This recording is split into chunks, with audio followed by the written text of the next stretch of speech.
India overtakes Nigeria as world's poverty capital।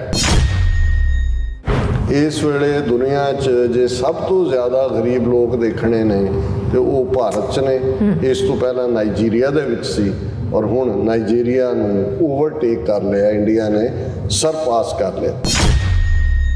This in its recent update considering the covid pandemic economic effect. ਹੁਣ India ਜਿਹੜਾ ਕਿ 2018 'ਚ 73 million ਸੀ ਗਰੀਬ, ਹੁਣ ਉਹਨਾਂ ਦੇ 83 ਮਿਲੀਅਨ ਹੋ ਗਏ। ਤੇ ਨਾਈਜੀਰੀਆ ਜਿਹੜਾ ਜਿਹਦੇ 87 ਮਿਲੀਅਨ ਸੀ ਉਹ ਹੁਣ 70 ਮਿਲੀਅਨ ਤੇ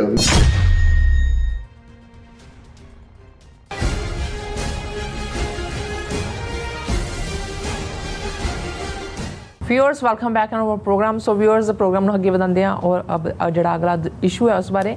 ਸੋ ਭਾਰਤ ਸੱਚਮੁੱਚ ਹੀ ਵਿਸ਼ਵ ਗੁਰੂ ਬਣਨ ਵੱਲ ਅੱਗੇ ਵਧ ਰਿਹਾ। ਸੋ ਵਰਲਡ ਪਾਵਰਟੀ ਕਲੋਕ ਦੀ ਤਾਜ਼ਾ ਰਿਪੋਰਟ ਅਨੁਸਾਰ ਹੁਣ ਭਾਰਤ ਦੁਨੀਆ ਦੇ ਸਭ ਤੋਂ ਗਰੀਬ ਲੋਕਾਂ ਦੀ ਰਾਜਧਾਨੀ ਬਣ ਗਿਆ ਹੈ। ਰਿਪੋਰਟ ਅਨੁਸਾਰ ਭਾਰਤ ਵਿੱਚ ਇਸ ਵੇਲੇ 83 ਮਿਲੀਅਨ ਲੋਕ ਅੱਤ ਦੀ ਗਰੀਬੀ ਵਿੱਚ ਰਹਿ ਰਹੇ ਹਨ। ਸੋ ਇਸ ਤੋਂ ਪਹਿਲਾਂ ਨਾਈਜੀਰੀਆ ਦੁਨੀਆ ਦੀ ਪਾਵਰਟੀ ਕੈਪੀਟਲ ਸੀ। ਸੋ ਭਾਰਤੀ ਹਾਕਮਾਂ ਤੇ ਉਹਨਾਂ ਦੇ ਦੁਮਸ਼ੁਲਿਆਂ ਨੂੰ ਇਸ ਦੀ ਲੱਖ ਲੱਖ ਮੁਬਾਰਕਬਾਦ। ਸੋ ਇਸ ਬਾਰੇ ਆਪਾਂ ਗੱਲਬਾਤ ਕਰਨ ਜਾ ਰਹੇ ਹਾਂ। ਸੋ ਅਸੀਂ ਚਾਹਾਂਗੇ ਕਿ ਤੁਸੀਂ ਇਸੇ ਤਰ੍ਹਾਂ ਬਣੇ ਰਹਿਣਾ, ਦੇਖਣ ਸੁਣਨ ਲਿਖਣ ਲਈ ਤੁਹਾਡਾ ਸਭ ਦਾ ਬਹੁਤ ਬਹੁਤ ਸ਼ੁਕਰੀਆ ਜੀ। ਡਾਕਟਰ ਸਾਹਿਬ ਕੀ ਕਹਿਣਾ ਚਾਹੋਗੇ? देखो उत्थे भारत च नारे लाते हैं कि भाई अब तो एक निशाना है, भारत को विश्व गुरु बनाना है और भारत बन रहा है, बिल्कुल तेजी नाल बन रहा है। असीं पहला ही मुबारकबाद दे दईए, इस तो पहला कि सानू भुल जाए ਵਧਾਈ देण। ਹੁਣ ਵਿਸ਼ਵ ਗੁਰੂ, ਵਿਸ਼ਵ ਸਾਡੇ ਪਾਕਿਸਤਾਨੀ ਭੈਣ ਭਰਾ ਉਹਨਾਂ ਦੇ ਲਈ ਦੱਸਦੀ ਹੈ ਕਿ ਦੁਨੀਆ ਨੂੰ ਕਹਿੰਦੇ ਨੇ ਸੰਸਾਰ ਜੀ।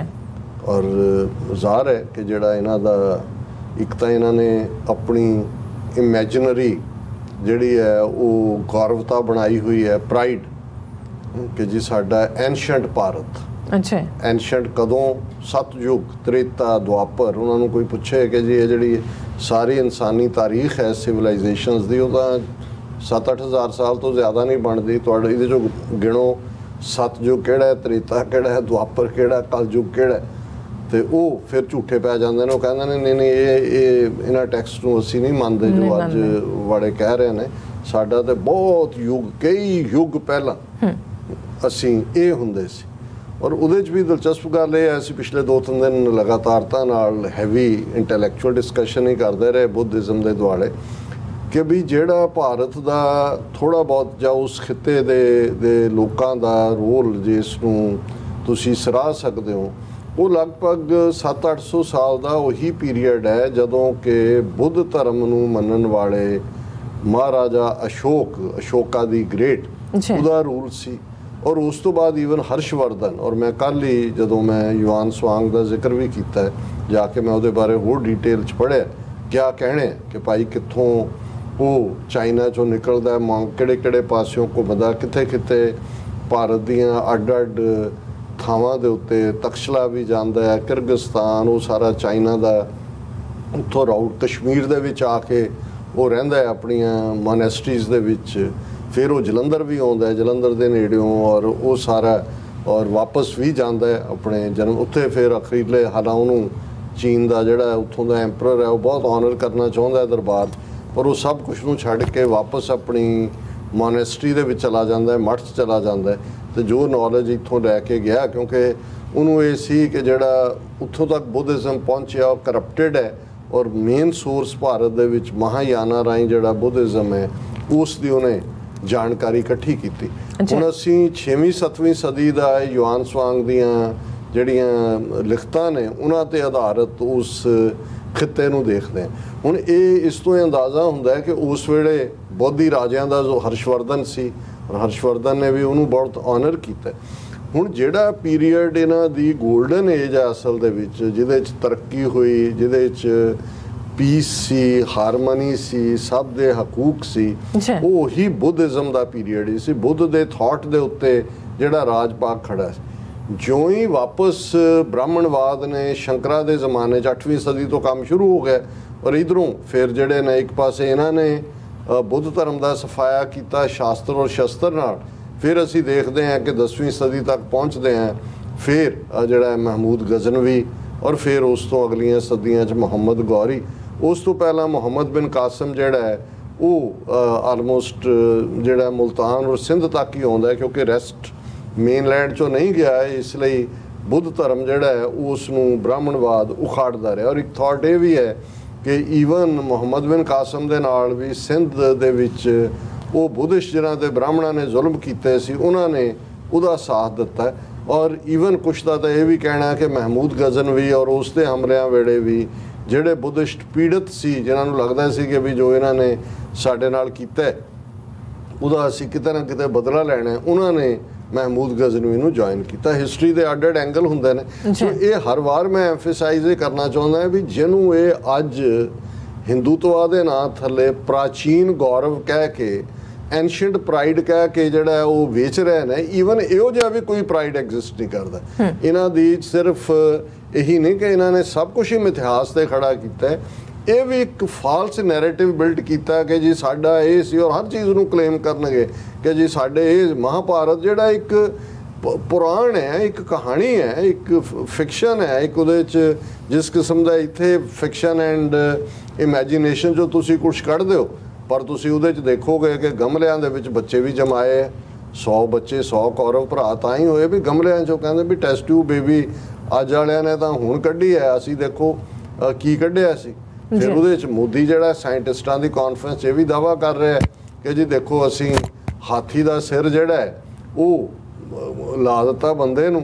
ਸਾਡੇ ਪਲਾਸਟਿਕ ਸਰਜਨ ਸੀ, ਦੇਖੋ ਗਣੇਸ਼ ਦਾ ਸਿਰ ਹਾਥੀ ਦਾ ਹੈ, ਉਹਦਾ ਸਿਰ ਵੱਢਤਾ ਸੀ ਉਹਦੇ ਪਿਓ ਨੇ, ਸ਼ਿਵ ਜੀ ਨੇ, ਔਰ ਸਾਡੇ ਸਰਜਨਾਂ ਨੇ ਉਹਨੂੰ ਪਲਾਂਟ ਕਰਤਾ। ਔਰ ਕਿੱਥੋਂ ਤੱਕ ਚਲੇ ਗਏ, ਮੈਂ ਗੱਲ ਕਰਾਂਗਾ ਹੁਣ। ਪਿਛਲੇ ਦਿਨਾਂ 'ਚ ਕਰਨਾਟਕਾ ਦੇ ਸਕੂਲ ਐਜੂਕੇਸ਼ਨ ਬੋਰਡ ਨੇ ਪਾਈਥਾਗੋਰਸ ਦਾ ਜਿਹੜਾ ਸਿਧਾਂਤ ਹੈ A2 + B2 = C2, ਉਹ ਵੀ ਉਹਨਾਂ ਨੇ ਕਿਹਾ ਵੀ ਇਹਦੀਆਂ ਰੂਟਸ ਜਿਹੜੀਆਂ ਨੇ ਉਹ ਵੈਦਿਕ ਮੈਥਮੈਟਿਕਸ 'ਚ, ਉਹ ਵੀ ਵੇਦਾਂ 'ਚੋਂ ਨਿਕਲਿਆ। ਉਹ ਗ੍ਰੀਕ 2500 ਸਾਲ ਪਹਿਲਾਂ ਜੰਮਿਆ, ਜਿਹਨੂੰ ਸਾਰੀ ਦੁਨੀਆ ਜਿਹੜੀ ਹੈ ਜਿਓਮੈਟਰੀ ਦੇ ਵਿੱਚ ਇਸ ਸਿਧਾਂਤ ਦੇ ਉੱਤੇ ਖੜੀ ਹੈ, ਲੇਕਿਨ ਇਹ ਵੀ ਇਹਨਾਂ ਦਾ।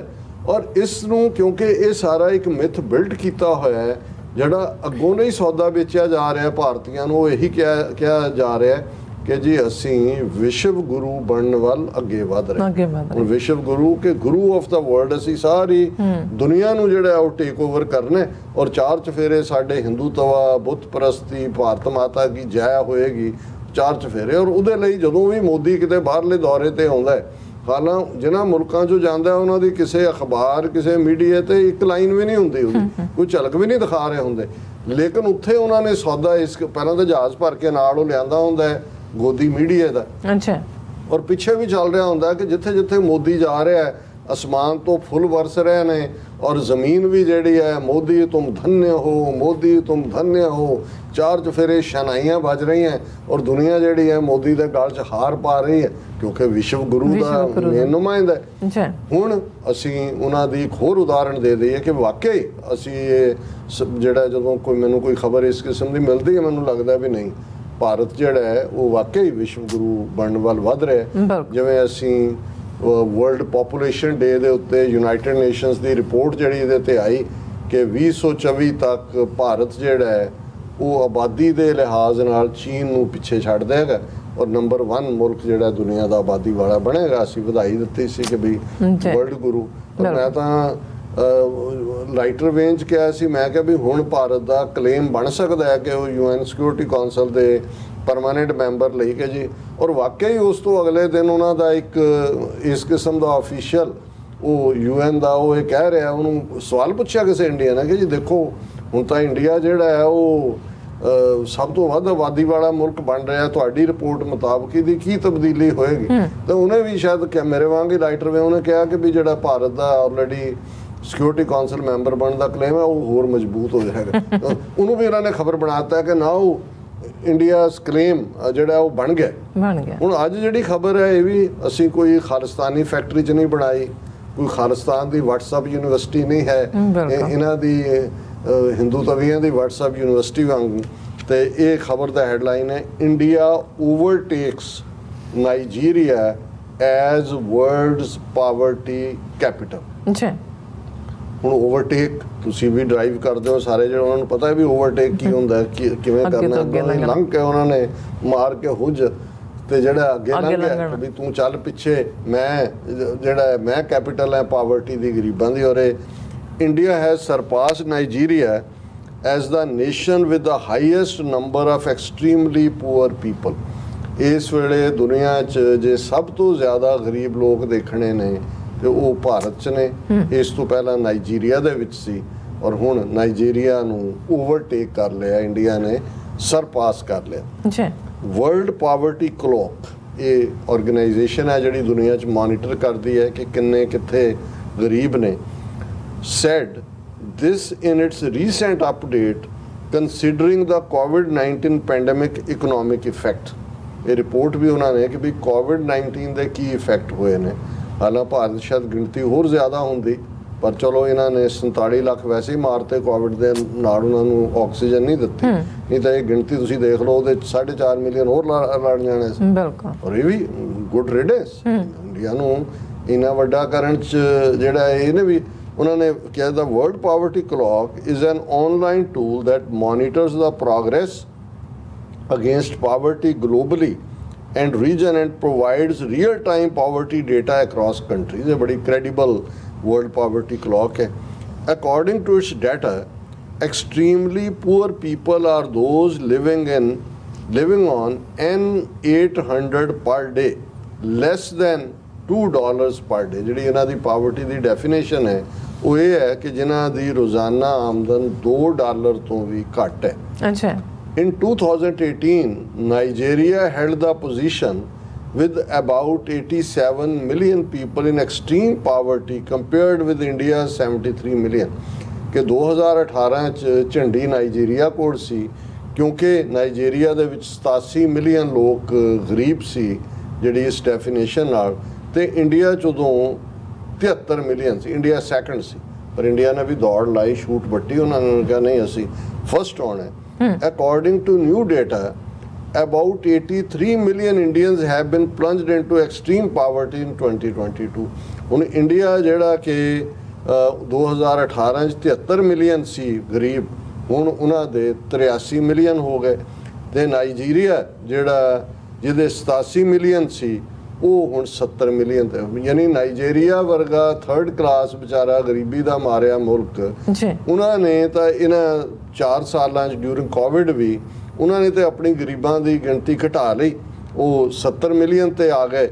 ਔਰ ਇਹ ਜਿਹੜਾ ਹੁਣ ਜਿਹੜਾ ਉਹ ਇਹ ਆਲਮੋਸਟ ਨਾਈਜੀਰੀਆ ਦੀ 33% ਪਾਪੂਲੇਸ਼ਨ ਬਣਦੀ ਹੈ।